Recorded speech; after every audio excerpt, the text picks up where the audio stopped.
사업주, 그다음 특수고용 노동자, 산업재해 가입 부분에 대해서도 시작하겠습니다.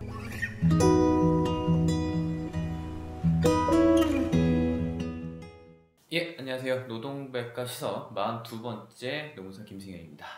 안녕하세요. 정신노무사입니다. 예, 반갑습니다. 예, 산업재해 이제 거의 막바지로 저희가 좀 개괄적으로 백과에서는 설명을 거의 다 드리고 있습니다. 오늘은 이 사회보험제도로서의 산업재해보험이 이제 좀 더 넓혀지는 방향에 대해서 좀 설명을 드릴 거예요. 우리가 이제 산업재해라 하면 기본적으로는 노동자라고 하면은 당연가입 의무를 가지고 사업장에서 가입을 해줘야 되고, 그렇지 않은 타 사고가 발생하면은 이게 사업주가 가입을 하지 않은 보험가입자가 그 페널티를 상당 부분 있게 됩니다. 예를 들어 이제 산재 보상은 노동자한테 해주고 그 보상 비용의 상당수를 이제 사업주한테 청구상을 하는 이런 모습으로 양상이 나타나게 되는데요. 노동자가 아닌 경우에도 이렇게 산재에 근데 가입을 할 수 있는 경우가 있습니다. 예. 이것이 이제 사회보험이다 보니까 좀 이제 노동자가 아닌 경우라 하더라도 일정한 경우에 있어서는 이게 넓혀서 이 보장의 영역으로 끌어들이겠다, 이런 것이 현재 이 제도의 취지입니다. 국민적 안전망을 좀 구축한다는 의미예요. 노동자가 아니더라도. 근데 이게 다 되는 건 아니에요. 근데 이제 노동자와 좀 유사한 지위를 가지고 있는 이른바 이제 특수고용 노동자, 또는 실제로 노동에 참가하고 있는 사용자 또는 사업주, 얘를 또 이 범주에 포함시켜가지고 뭐 이렇게 좀 안전망, 그러니까 안전하게 일할 수 있는 공정 안전망을 만들겠다는 개념에서 좀 허용을 하고 있습니다. 뭐 다 허용하고 있는 건 아니고요. 말 그대로 노동에 직접 참가하고 노동 쪽 요소를 가지고 있는 노동자가 아닌 사람들에게 대해서도 보장을 하는 제도를 가지고 있다. 근데 명심하셔야 될 건 대체적 임의 보장입니다. 근데 좀 이 제도가 점점 좀 바뀌어가고 있어요. 그러니까 노동자성이 굉장히 좀 강한 모습을 띠고 있는 사업에 대해서는 조금 더 그 강제성을 좀 띄어가고 있어요. 어떻게 보면 이게 좀 사회적 합의라는 영역을 좀 볼 수가 있겠죠.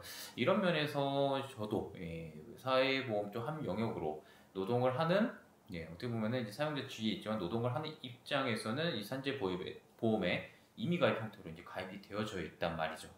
이게 중요한 문제입니다. 이 제도에 관해서 좀 간단히 좀 소개시켜 주시죠. 네, 앞서 말씀 주신 것처럼 이제 기본적으로는 이제 노동자들만 산재를 가입을 할 수 있었던 것이 점점 늘어나고 있고, 이 노동 관련 법률 따라서 사실 이제 이 노동자, 그러니까 법적으로는 근로자라고 하죠. 근로자의 범위가 좀 많이 다르기 때문에 근로기준법보다는 노동조합법이 좀 더 크고요. 그것보다는 이 산재법에서 말하는 이 노무를 제공하는 영역까지 더 확장을 해서 그런 혜택을 주고 있는 부분인 거고, 그래서 기본적인 근로자가 당연히 보상이 되고, 그리고 300인 미만 사업장의 중소기업 사업주도 산재 적용을 받을 수가 있습니다. 그리고 특수고용 노동자, 끝으로는 이제 그 현장에서 실습하는 분들도 마찬가지로 유사하게 근무를 하시고 있기 때문에 이런 경우에도 필요하다면 산재를 적용할 수 있도록 이제 더 가입 범위를 넓혀놓고 있고, 이 중소기업주 같은 경우는 최근에 이제 이 범위가 늘어난 거고요. 이 300인 미만 사업장으로 더 많은 사업주들이 가입을 할 수 있게끔 되어 있는데, 임의 가입이라는 부분이기 때문에 만약에 내가 가입을 하지 않고 있다가 사고 났다, 절대 산재 처리가 안 됩니다. 그래서 만약에 이제 본인도 똑같이 근무를 하고 있고 근로자들과 이렇게 섞여서 근무를 하고 있다라면은, 근데 사고 발생의 위험이 있다라고 하시면은 임의로 산재 가입을 하시면 되고, 이제 급여나 수준들이 이제 1급에서 12등급까지로 나눠 있어서 본인의 적절한 그 급여에 맞게끔 신고를 하면 거기에 맞는 산재 보험료가 책정이 되고, 이거는 당연히 사업주 본인이 내야겠죠. 그래서 이 매월 그렇게 산재 보험료를 내시면은 업무상 사고나 업무상 질병 모두 다 똑같이 근로자들과 동일한 그런 보상을 받을 수 있기 때문에, 만약에 300인 미만 사업장에서 운영을 하시는 사업주도 이렇게 가입을 할 수 있다는 점을 알고 계시면 좋을 것 같습니다. 아까 근데 방금 말씀드렸던 듯이 이제 많이 문제가 되는 게 이제 특수고용 노동자란 말이죠. 이게 종전에는 매우 좀 임의감 형태로 많이 좀 제도가 설계되어졌었는데 점점 양상이 좀 바뀌고 있죠. 같이 좀 설명해 주시죠. 네, 작년 말이죠. 그리고 뭐 최근 어젠가도 제가 택배사에서 근무하시는 분이 뇌출혈로 쓰러진 걸 봤는데요. 뇌출혈 같은 경우는 이제 근무 시간이 가장 문제가 되는 이제 사건이다 보니까, 특히 택배 같은 경우는 이제 이 근무 시간이 좀 많은 편이죠. 그래서 이제 택배 근로자의 경우에는 이제 산업재해를 적용받지 않겠다라는 그런 적용제외 신청서를 받아서 작년에 좀 문제가 됐었는데요. 이것처럼 이제 특수고용 노동자 같은 경우는 이제 뭐 택배나 아니면은 뭐 보험 설계사, 아니면은 뭐 골프장 캐디나 학습지 선생님, 방문 가전 뭐 수리 기사님들 이런 분들이 보통은 이제 자기의 생산 수단을 가지고 뭐 택배 차량 아니면은 뭐 학습지라면은 뭐 관련 뭐 교재나 이런 부분들에서 일정 이제 사업 도구를 가지고 있다 보니까 근로자 같기도 하고 사업주 같기도 하는 영역들이 좀 섞여 있는데 그래도 산재는 적용할 수 있게끔 이제 가입을 할 수 있게 했고 대신 보험료를 반반씩 내고 있습니다.